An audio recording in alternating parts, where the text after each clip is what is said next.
నీవు చేసిన ఉపకారములకు నేనేమి చెల్లింతును? నీవు చేసిన ఉపకారములకు నేనేమి చెల్లింతును? ఏడాది దూడలనా, వేలాది పొటేళ్ళనా? అందరికీ వందనాలండి. నా కోసం ప్రార్థన చేయండి. 84 సంవత్సరం దాటి 85లో పడబోతున్నారు వచ్చే సంవత్సరం. ఆ సంవత్సరం వయసు పెరిగే కొద్దీ కొన్ని రకాలైనటువంటి జబ్బులు వస్తాయంట. కాబట్టి ఏమీ లేకుండా సంపూర్ణ ఆరోగ్యంతో ఉన్నట్లుగా మీకు నా కోసం మీరు ప్రార్థన చేశారు కాబట్టి మీ అందరికీ వందనాలండి. వందనాలండి. కీర్తనల గ్రంథము 103వ అధ్యాయము. కీర్తనల గ్రంథము 103వ అధ్యాయము మొదటి 3 వచనాలు. నా ప్రాణమా యెహోవాను సన్నిధించుము, నా అంతరంగమునున్న సమస్తమా ఆయన పరిశుద్ధ నామమును సన్నిధించుము. నా ప్రాణమా యెహోవాను సన్నిధించుము, ఆయన చేసిన ఉపకారముల్లో దేనిని మరొకము. ఆయన నీ దోషములన్నిటినీ క్షమించువాడు, నీ సంకటములని కుదుర్చువాడు. ఈరోజు మా నాన్నగారు మన మధ్యలో ఉన్నారు. మనకు ప్రభు చేసినటువంటి మేలు ఉపకారాలను బట్టి ప్రభుకి కృతజ్ఞతాస్తుతులు చెల్లిస్తున్నాం. ఆయన చేసిన మేలులో దేనిని మర్చిపోకుండా ప్రభుకి కృతజ్ఞతాస్తుతులు చెల్లించేటటువంటి వారు ఉన్నాం. మనందరూ కూడా తెలుసు, గడిచిన సంవత్సరంలో కూడా ఇదే సమయంలో చాలా సీరియస్ అయింది. ఒంగోలు హాస్పిటల్లో అడ్మిట్ చేయబడటం జరుగుతూ వచ్చింది. మనకు అందరూ ప్రార్థన చేస్తూ వచ్చారు. ప్రభు కనికరించాడు, తిరిగి సమకూర్చాడు, మంచి ఆరోగ్యం ఇచ్చారు. అందుని బట్టి ప్రభుని స్తుతిస్తున్నాం. కనుక ఆయన కూడా ఇక్కడ ఉన్న వాళ్ళందరినీ కూడా కలుసుకోవాలని, ఇక్కడ మన సంఘంలో వాళ్ళందరినీ కూడా ఆయన ఎంతగానో ప్రేమిస్తున్నాడు. అందరి కొరకు కూడా ఆయన ప్రార్థన చేస్తున్నాడు.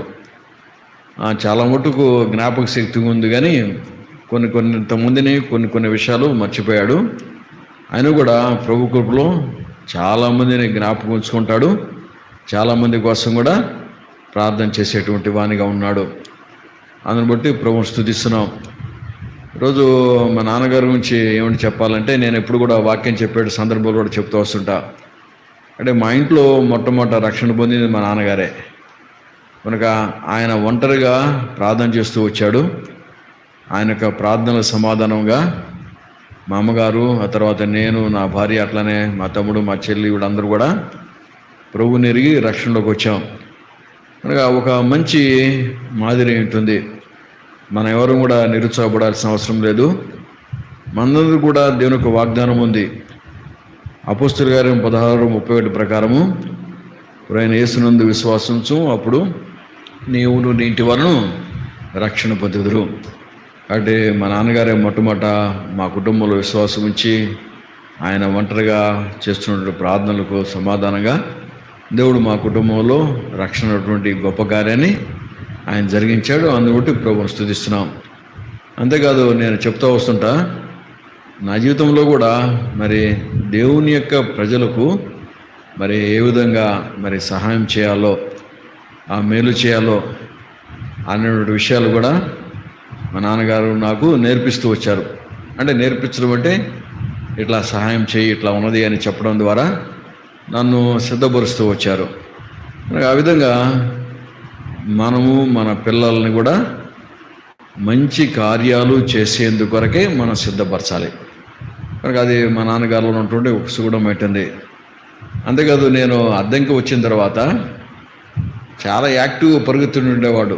కనుక దేవుని మందిరాన్ని ఎప్పుడు కూడా విడిచిపెట్టేదాక మనం దేవుని యొక్క మందిర ఆవరణలోనే ఎప్పుడు ఉండేవాడు, ఎప్పుడు వెళుతుండేవాడు. ప్రతి కూడికి కూడా వెళుతుండేవాడు. మేము వాస్తవంగా అద్దెకులో ఉన్నప్పుడు కుటుంబంగా అందరం కూడా వెళ్తుండేవాళ్ళం. మా నాయనమ్మ చాలా పెద్ద వయసు, ఆయన కూడా తప్పనిసరిగా ఆదివారము రిక్షాలో తప్పనిసరిగా దేవుని మందిరానికి వచ్చేది ఆమె. ఆ విధంగా కుటుంబంలో వాళ్ళందరం కూడా దేవుని పని చేసేందుకొరకే మా నాన్నగారు ప్రార్థనలు సహాయపడుతూ వచ్చినాయి. అనగా మేమందరం కూడా దేవుని యొక్క పరిచర్యలో ఉండేందుకు వరకు వారి యొక్క ప్రార్థనలు కూడా సహాయపడుతూ వచ్చినాయి. అంటే మనం దేవుని యొక్క ప్రజలముగా మన పిల్లలు కూడా దేవుని యొక్క పని పరిచయలో పాల్గొవాలని వారి కొరకు ప్రార్థన చేయాలి, వారికి ప్రోత్సహించవలసిన వారు ఉన్నాం. కనుక మాకు కూడా వాక్యం చెప్పేటప్పుడు కాంపిటీషన్ వస్తుంది. ఒక్కోసారి నాకు ఒక సందర్భం గుర్తు. ఒక సువార్త కూడి కోసం నేను ఒక వాక్యాన్ని నేను చెప్తుంటే మా నాన్న అన్నట్టు, "ఒరి నేను అది రెడీ చేసింది కదరా, నేను చెప్పింది కదరా, ఆ వాక్యాన్ని నేను అప్పుడు సిద్ధం చేశాను కదా" అంటూ చెప్తా వచ్చారు. అంటే ఆ విధంగా తాను సిద్ధపడేవాడు. చాలా పుస్తకాలు ఉన్నాయి, చాలా నోట్స్లు ఉన్నాయి. ఆయన వాక్యం కోసం సిద్ధపడినటువంటి నోట్స్లు చాలా ఉన్నాయి. కొంతమంది దైవసేవకులు కూడా ఆయన అడుగుతూ వచ్చారు, "అయ్యా మీ నోట్స్లు ఏంటో మాకు, మేము వర్తమానాలు చెప్పుకుంటామని" అడుగుతూ కూడా వచ్చారు.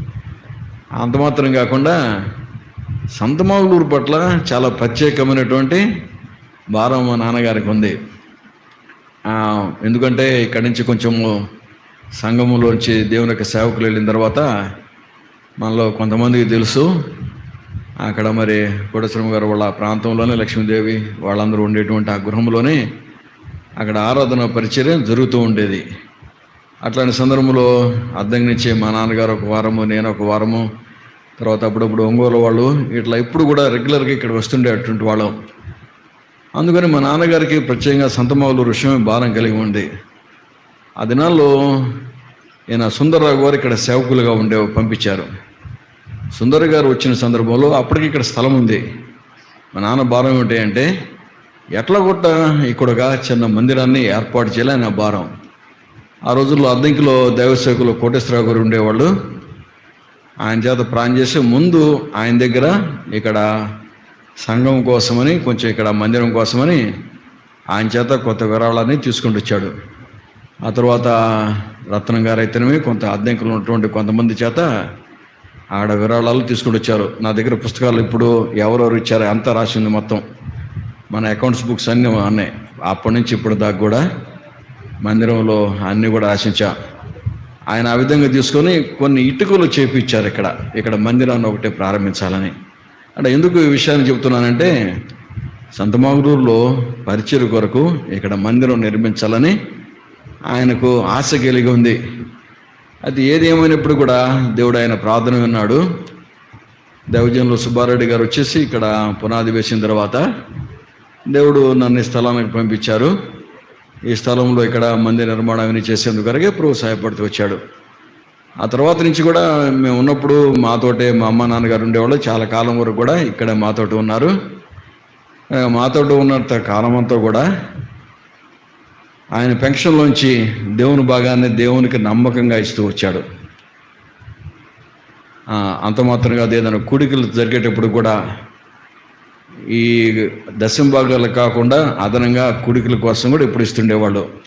ఇక్కడ ఒకటి మాత్రం కాదు, అద్దెంకులు ఉన్నప్పుడు కూడా అద్దెంకులో ప్రత్యేక కూడికలు జరిగేటువంటి సందర్భంలో ఆయన వంతుగా ఆయన ఏదో ఒకటి ఆ పరిచయం కోసం సమర్పించుకునేటువంటి వాడు. కనుక ఆ రోజుల్లో విశ్వాసులు అట్లాంటి లక్షణాలు కలిగి ఉన్నారు. అదే ఆయన కూడా అటువంటి లక్షణాలు కలిగి ఉన్నాడు. అద్దెంకులు ఉన్నప్పుడు అద్దెంకులు ఆ విధంగా చేసేటువంటి వాళ్ళు. ఇక్కడ మన మధ్య ఉన్నప్పుడు కూడా మన మధ్యలో కూడా ఆయన పెన్షన్లో వచ్చే నమ్మకంగా దశంభాగాన్ని ఇస్తూ వచ్చాడు. కూడికలు జరిగినప్పుడు కూడా ఆయన వంతుగా మరి ప్రతిష్టగా తనకు ఇష్టపూర్వకంగా ఆయన అర్పణలు ఇస్తూ వచ్చాడు. అంటే ఈ మందిరము నిర్మాణంలో, ఇక్కడ పరిచర్యలో, ఇక్కడ అభివృద్ధిలో ఆయన వంతు కూడా ఉన్నది. అనగా భౌతికంగా చేయటం మాత్రమే కాదు, కానీ కామెపల్లిలో పరిచర్య ప్రారంభించిన తర్వాత నాకు పరిచర్యలో కూడా సహాయపడుతూ వచ్చారు. కామెపల్లికి పరిచర్యకి వెళ్ళటం అయితేనేమి, ఇక్కడ కూడా పరిచర్యలో సహాయం చేయటం అయితేనేమి, కొన్ని సందర్భాల్లో నేను లేనప్పుడు కూడా ఇక్కడ ప్రార్థన కూడికలు అయితేనేమి, అన్ని కూడికల్లో కూడా ఆయన మాకు సహాయపడుతూ వచ్చారు. కనుక ఆ విధంగా మా నాన్నగారు మమ్మల్ని ఆయన ప్రభువులు ఎరిగిన తర్వాత ప్రభు మార్గంలో ఆయన పెంచుతూ వచ్చారు, మా కొరకు ప్రార్థన చేస్తూ వచ్చారు. ఆ విధంగా సంఘం పట్ల కూడా కలిగి ఉన్నటువంటి ఆయన ఆసక్తి అవన్నీ కూడా మా అందరు కూడా ఎంతో ప్రోత్సాహకరంగా ఉంటూ వచ్చింది. కనుక ఇప్పుడు దేవుడు ఆయన పట్ల చేసిన మేలును బట్టి ప్రభువుని స్తుతిస్తున్నాం.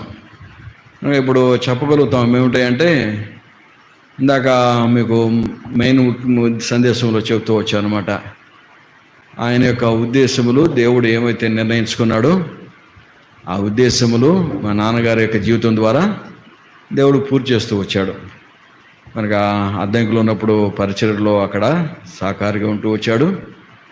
ఇక్కడ మనకు సంతమాగులు ఉన్నప్పుడు ఇక్కడ పరిచర్య కోసం కూడా భారం కలిగి ఈ పరిచర్యలు కూడా మన కొరకు సహకరిస్తూ వచ్చాడు. అంత మాత్రం కాదు, ఇక్కడ ఉన్నటువంటి వారు అందరి కోసం కూడా భారం ఆయనకి. ఆయన ఎప్పుడు కూడా అందరి కోసం ప్రార్థన చేస్తుంటాడు. మా నాన్నగారి దగ్గర పుస్తకం ఉంటుంది, నేను ఎప్పుడు మీకు చెప్తూ వస్తుంటా కూడా ఆ విషయాలు, ఆయన ప్రార్థన విషయాలను కూడా చెప్తూ వస్తుంటా. ఒక నోటు పుస్తకం ఉంటుంది, అన్ని ప్రార్థనాంశాలు రాసుకుంటాడు. ఇక ఆ ప్రార్థన అవి చేస్తూ వస్తుంటాడు. అవును కదా, కొంతమంది రుద్రాక్షమాలు తీసుకొని ఒక్కటి తిప్పుతూ ఉంటారు కదా, అట్లానే మా నాన్నగారు ఆ ప్రార్థన మనవులన్నీ కూడా ఆయన చేస్తూ ఉంటారు, ప్రార్థన చేస్తూ వస్తుంటారు. మేము ఎప్పుడన్నా ఫోన్ చేస్తే ముందు మా గురించి అడుగుతాడు, ఇంకా తర్వాత సంఘం వాళ్ళందరి నుంచి అడుగుతాడు వరుసగా. కోటేశ్వరమ్మ గారు బాగున్నారా, సీతారామ గారు బాగున్నారా, రమణయ్య గారు వాళ్ళు ఎట్లా ఉన్నారు, అంతే అందరి గురించి అనమాట. అంటే అందరూ ఒకళ్ళని కాదు. ఆయన దాకా మధ్యాహ్నం రూమ్లోకి వస్తే పొద్దున వచ్చినప్పుడు అమూల్య ఎదురుకు వచ్చింది. అడిగా, ఎవరు ఈ అమ్మాయి చెప్తావని అడిగా. చెప్పాడు, అమూల్య కదా అన్నాడు. సరే ప్రార్థన చేయమని అడుగని చెప్పా. ప్రార్థన చేయి తాతయ్య అని అడిగింది.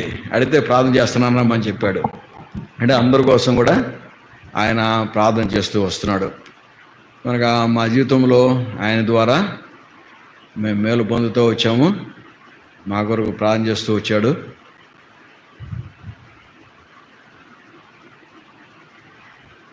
అట్లానే సంఘం కోసం కూడా ప్రార్థన చేస్తూ వచ్చాడు. కనుక అట్లాంటి తండ్రి మేము కలిగి ఉండటం అది మాకు నిజంగా ధన్యతే. ఇంకో కూడా ఆయన్ని మేము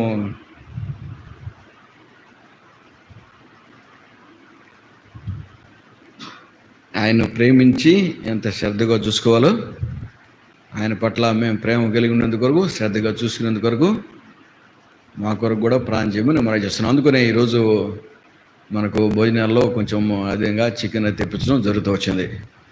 మిమ్మల్ని అందరిని కూడా కలవాలని ఆయన కోరిక. అందుకని హ్యాపీ చెబుతూ వచ్చాడు అనమాట. అంటే యాక్చువల్గా బర్త్డే రోజు ఒకటి ఏర్పాటు చేద్దామని అనుకుంటూ వచ్చాం.